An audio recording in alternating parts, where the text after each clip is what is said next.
આજરોજ આપણા દેશના લોખંડી મહાપુરુષ જેને દેશની એકતા અને અખંડિતતા માટે પોતાનું બલિદાન આપ્યું એવા સરદાર સાહેબની 150મી જન્મજયંતિ નિમિત્તે ભાવનગર શહેર કોંગ્રેસ દ્વારા સરદાર સ્મૃતિ જે સરદાર સાહેબનું સ્મારક કહી શકાય ત્યાંથી સરદાર સાહેબના સ્ટેચ્યુ એટલે કે પીલ ગાર્ડન સુધી એક પદયાત્રાનું આયોજન કરવામાં આવ્યું હતું।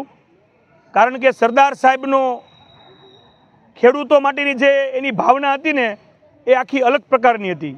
સરદાર સાહેબ ખેડૂતોની વેદના સમજતા હતા, એટલે ખાસ કરીને આ સરકારને એક સંદેશો આપવા કે 5 દિવસથી જે કમોસમી વરસાદમાં ખેડૂતો અત્યારે એટલા બધા પાયમાલ થઈ ગયા છે, એક સંદેશો આપવા માગીએ છીએ કે જો સરદાર સાહેબને તમે 150મી એમની જન્મજયંતિની ઉજવણી તમને કરવામાં રસ હોય તો સરદાર સાહેબના સિદ્ધાંતોને વળગી અને આગળ વધો।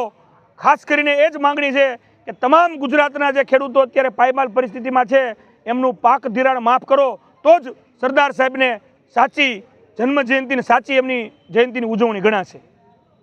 જય સરદાર।